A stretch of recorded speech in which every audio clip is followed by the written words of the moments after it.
தூத்துக்குடி துப்பாக்கிச் சூட்டில் உயிரிழந்தவர்கள் குடும்பத்தினரை நேரில் சந்தித்து ஆறுதல் கூறிய நடிகர் விஜய் அவர்களுக்கு தலா 1 லட்சம் ரூபாய் நிதியுதவி அளித்தார்.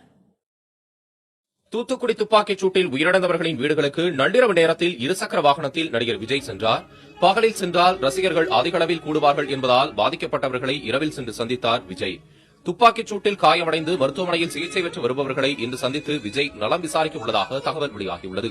ஸ்டெர்லைட் ஆலைக்கு எதிரான 100வது நாள் போராட்டத்தின் போது நடந்த துப்பாக்கிச் சூட்டில் 13 பேர் கொல்லப்பட்டனர். நடிகர்களுள் ஒருவரான விஜயும் பாதிக்கப்பட்டவர்களை சந்தித்து ஆறுதல் கூறியுள்ளது குறிப்பிடத்தக்கது.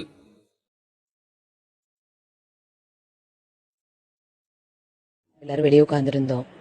மகளை நினைச்சு வேதனைப்பட்டு அழுதுகிட்டு அந்த நேரம் பார்த்து பைக்கில் ஒரு 2 பைக்கு வந்துச்சு. பைக்கு வரும்போது யாரும் தெரியல எப்படி பறந்துக்கிட்டு பார்த்தோம்.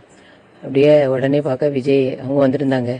உடனே விஜய் சொன்னோன்னு இருந்துச்சு. நாங்கள் வீட்டுக்குள்ள போயிட்டு அவங்களும் எங்களை கையெடுத்து கும்பிட்டோம். உடனே வீட்டுக்குள்ள வந்தாங்க. வந்து எங்களோட உட்காந்துருந்து எங்களுடைய அனுதாபத்தை எங்களுடைய இதுலேயும் பங்கெடுத்து எங்ககிட்ட இருந்து வேதனைப்பட்டுட்டு தான் போனாங்க. வந்து நேரம் பிந்தி வந்தோமா, அதுக்கு எங்களை தவறாக நினச்சிக்கிறாதீங்க, உங்களை டிஸ்டர்ப் பண்ணியிருந்தா எங்களை மன்னிச்சுக்கிறோங்க அப்படின்னு எங்ககிட்ட ரொம்ப அனுதாபத்தோடு தெரிவிச்சுட்டு நாங்கள் படம் எடுத்தது கூட வேண்டாம், யாரும் ஒன்றும் எடுக்க வேண்டாம் அப்படின்னு சொல்லி ரொம்ப சிம்பிளாக ரொம்ப எளிமையாக இந்த கஷ்டத்தில் இந்த வேதனையில் எங்ககிட்ட இருந்து பங்கெடுத்துட்டு போச்சு இந்த மகன்.